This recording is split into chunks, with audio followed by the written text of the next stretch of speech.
schedule in August, and this is probably the best fight card top to bottom, with all the intrigue, Dre, as to how Isaac Dogboe will look now. It is all the way back to spring of 2019 when he suffered that beatdown with Emmanuel Navarrete. What do you expect with the trainer change to Barry Hunter?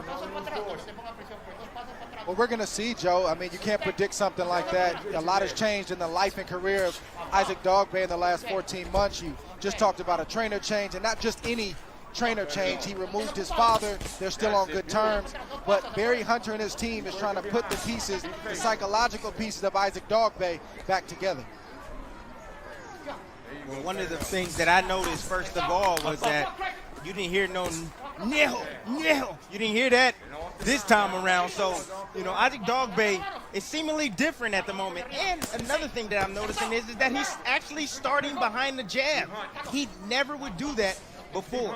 You're right. He came right out and doubled it up, that left hand. And to your point, Tim, there was an emotional component. There was almost something that they drew upon going back to the traditions of Ghana when he was with his dad, just the ring walk in the pre-fight. So much was built upon the motivation, the call to arms, and you don't have that now. It's perhaps a more refined professional version of Dogboe, focused on what's going to happen inside the ropes. Yeah, Tess was saying that. I mean, fighters, we brainwash ourselves, man. I'm not going to lie, especially the week of the fight. Even, you know, when we go back and we hit the reset button and, you know, get a new team, we don't know if it's really going to work until we get in there and fight and actually fight. And so tonight we're going to see if all the changing and all the things that he'd done made a difference. And that difference being what happens in terms of his fundamentals, his technique, his execution of a game plan. As we talked about, we would visit with him many times prior to fights. It was such an emotional buildup, and Marcus talked about delivering on a prophecy. But right now the focus is right there between the ropes as he lands a right hand against Avalos.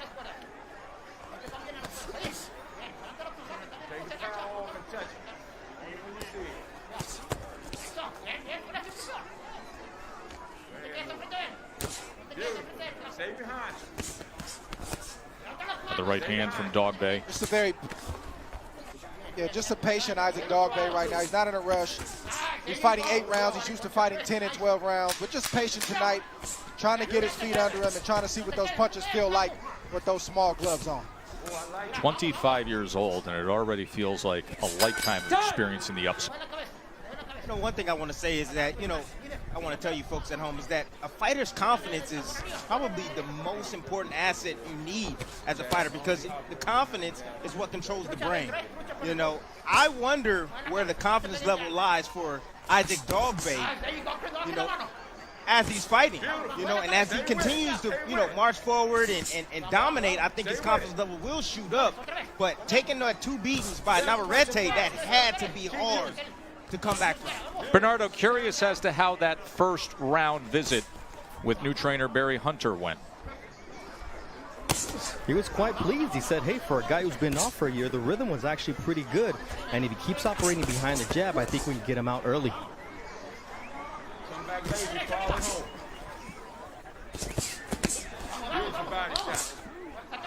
That one got through. The thing about losing your confidence is, you know, it takes time to get it back. I can remember getting knocked down early in my career and telling my coach, I don't want to fight on TV. I'd rather fight in off-TV bouts because I'm young, I'm trying to figure it out. It's the first time the media ever turned on me, and it takes time. Your trainer is somebody that has to help you believe again.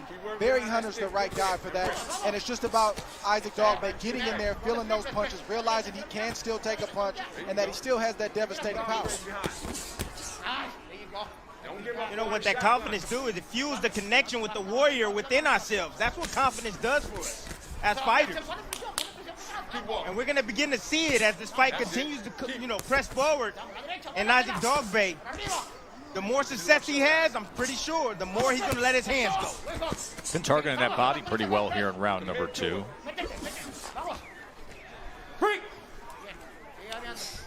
Take your time and touch. Let's go. Right uppercut from Avalos. And utilizing the jab himself. Tess, one of the hardest things that I see that's going to be hard for Isaac Dogboe to break is he leans forward. He leans forward over that front knee. But if Dogboe, if he understands why he leans forward and kind of set a trap for his opponent, because Avalos is looking for that right uppercut. He knows it's available. He landed it about 30 seconds ago. Right hook. Right hook. Right hook. Get the separation. That's it. Good steady pressure from Isaac Dogboe.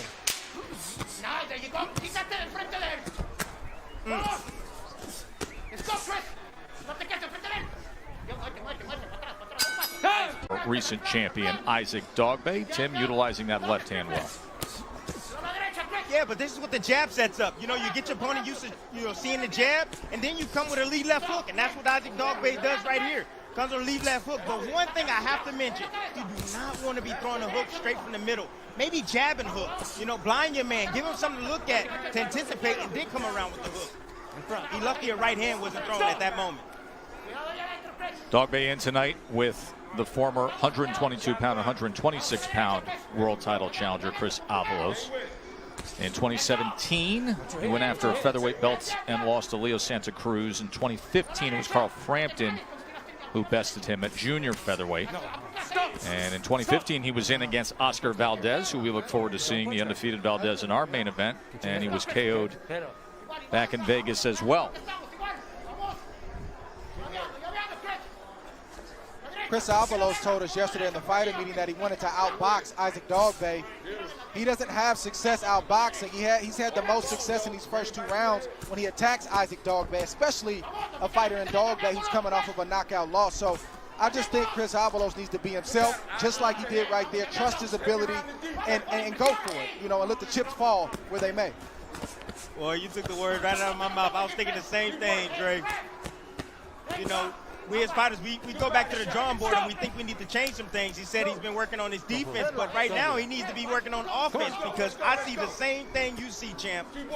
Put the pressure on Isaac Dogboe.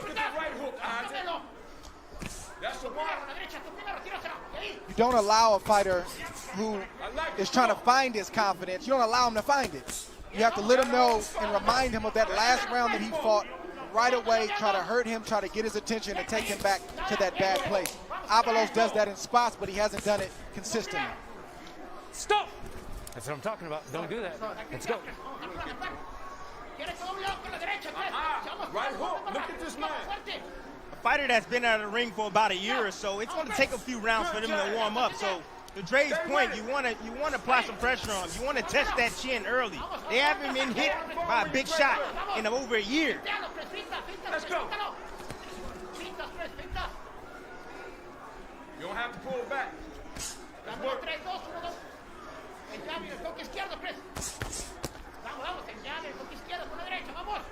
Around the 4th round, we're going to see Isaac Dogboe. He's going to probably start getting in his rhythm around the 4th round, because usually that's how long it takes for you to get your sea legs back.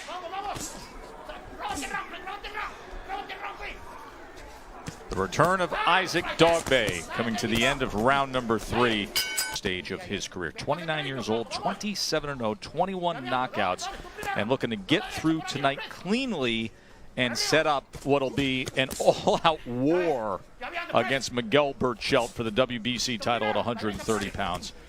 2 guys from Hermosillo, Mexico, who, when they're out doing road work, they bump into each other. They see each other out to eat. The guys who have great appreciation and a friendship, but they only know one way, and when they get into the ring, it will be fireworks. But right now, Valdez has to get through Velez tonight. Round number 4 here of our opener with Dogboe and Avalos.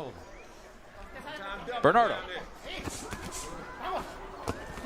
You know, Felipe Avalos, Chris's father, said, look, I want you to throw punches with bad intention. That uppercut is right there. Most importantly, when you hit him, move. Don't just stand there. Yeah, Tim, you noticed how available the uppercut is with the 5'4" Dogboe, who leans forward over that front knee. Yeah, Yeah, he leans forward because he likes to go down to the body. That's just something that I used to do. I used to lean forward as well, but I knew I was available for the uppercut, so it's easy to set up guys when they go for that uppercut. If you don't throw it at the right distance, you can leave yourself open yourself. Let go. So, for a left hook or a right hook.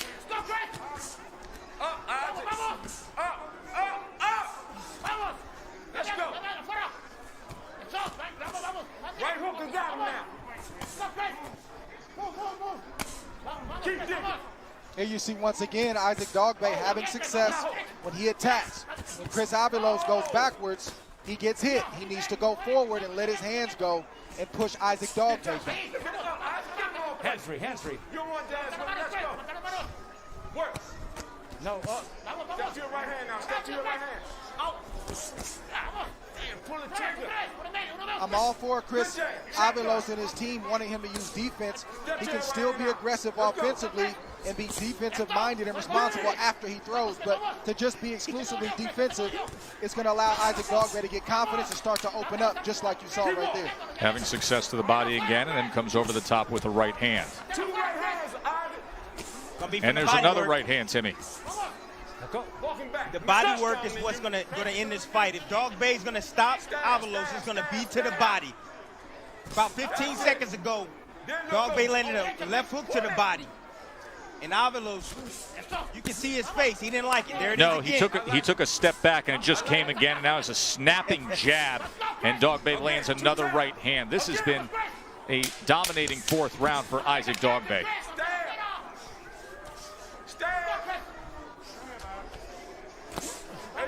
Range, but he also had some moments in close. Beautiful slip right there, but he stayed low. He didn't raise up into a punch. Got a beautiful right hook to the body, and you see the reaction from Chris Avalos. Isaac Dogboe needs more of that this round. You look at the body punches, and you will see Dogboe finding plenty of success. In that last round, he landed 12 body punches, 26 power punches overall. Keep digging down there. There you go. Now, let's go. Good. Get him off for you. Right now, I would tell my fighter Isaac Dogboe, if I was in his corner, walk him down. Walk down Avalos. Test him, beat him down to the body. Because I can see him wilting away slowly. Stop. Get your head up. You okay? Yeah. All right. Look it all. Damn.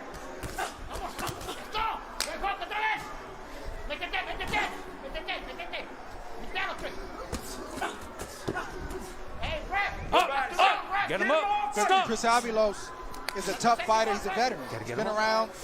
He's fought 2 championships. He's lost those 2 championships, but he's tough. The way you slow a fighter like Avalos down is to continue to hit him to the body, like we're calling for and like the corner of Dogboe is calling for. That's the intimate combat right there, where you can feel the sweat of the opponent. You can hear him breathing, but you're willing to stay in that place to get the right shot in and inflict the right amount of damage. Dogboe has to stay focused on the body right now, not the head. There's a left hook upstairs. Then he digs to the body with a left hand.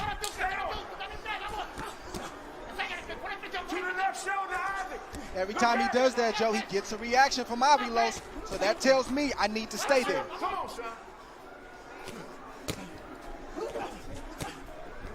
Right hand throws him off balance. Dogboe steps to him, looks for that left hook to the body again. Stop. Time. Over there. Come here. 1 point, low blow. 1 point, low blow. 1 point, low blow. Knock it off. Go hit him low. Point deduction here in round 5 against Dogboe. Go back to the jab. Yeah, I don't think I saw the first warning. I don't remember the first warning. We got one again. There you go. Got warned 1 time. Now change the speed, Isaac. Take it back to the amateur. Change the speed. There you go. So what the coach is asking for, Barry, he's saying change your speed up.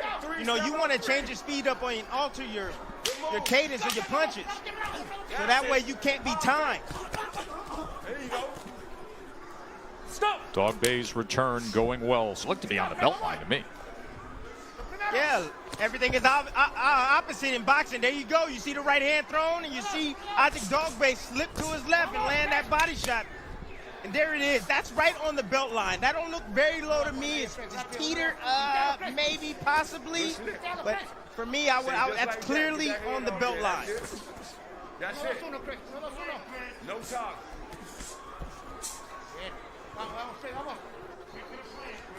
Good dance. Double the jab, then send the right hand. Dogboe right now has abandoned his jab. That's the reason why he can't get close to Avalos. If he uses his jab, he'll be able to get in position to be able to land those hard body shots. Head off the line.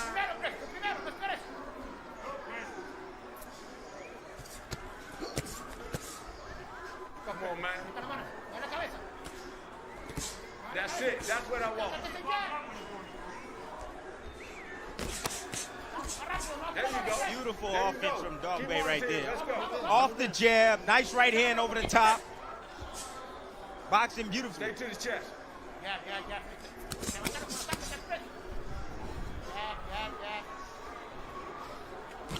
That's it.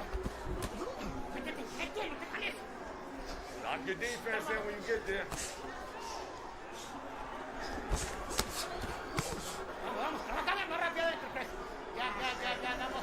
Really think Chris Avalos is ready to go. I'm not saying he's hurt right now, but I do believe if Isaac Dogboe steps up the pace and gets inside and rips those shots to the body with both hands and finishes up top, Chris Avalos is going to have a problem. You got to be able to read when your opponent is kind of just in there to survive. Right now, Avalos is surviving, and Dogboe's got to step it up. Dre, you're not alone in messaging that.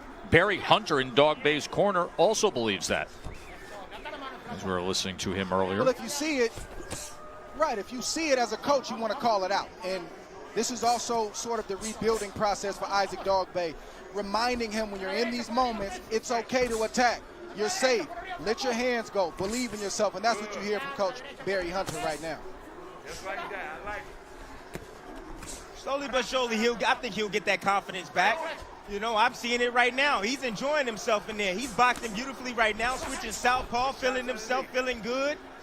This is easy for Isaac Dogboe, but yes, you're right. He can step it up and get Avalos out of there if he wants to.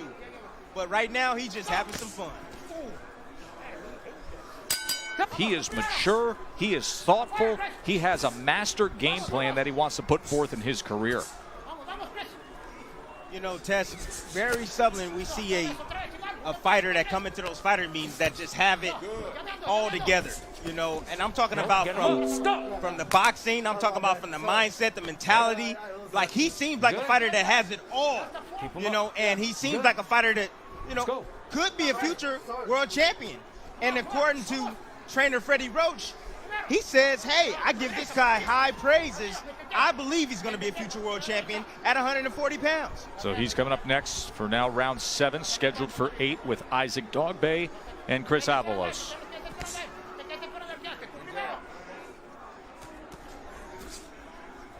See, for me, I'm not in a rush right now for Isaac Dogboe. I like what he's doing. He's working on his skill set. You know, he's showing some things that he's been working on. You know, he has to trust in this skill set. So that's what he's doing right now. You know, not getting hit, not taking reckless, you know, easy shots, not giving easy shots away, taking his time and trying to break down Avalos the right way. And Tim, I like the rounds for Isaac Dogboe too, and you know it's not a bad thing for him, but a knockout for him is going to do more for his psyche than a decision win. And you hear Coach Barry calling for it, I'm calling for it because it's there. You see the body language of Avalos, and it's not that he's quit or given up, but he's kind of taking things down a gear, and he's just, you know, accepting the fact that Dogboe's going to win this fight, and he just wants to survive. When a guy wants to survive, you got to step up the pace and let him know that that's not going to happen tonight. He let Avalos off the hook about a round ago. Avalos is still in this fight right now, and he's gaining more momentum right now as we speak.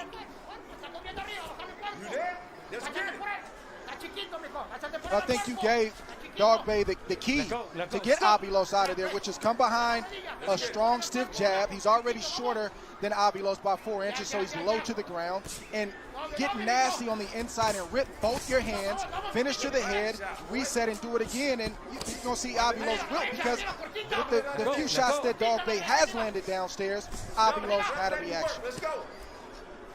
Double it up. Let go. Hands free. Don't relax. In front.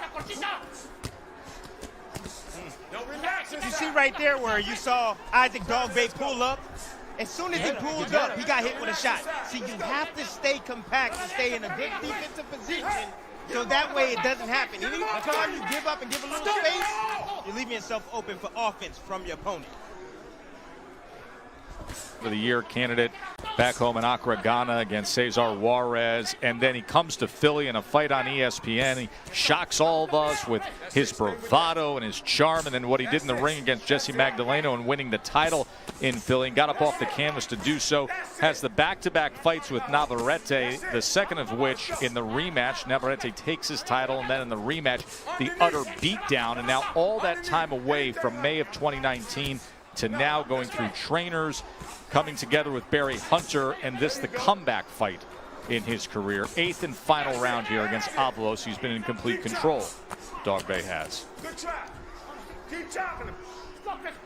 Look at him. Stab, stab, stab.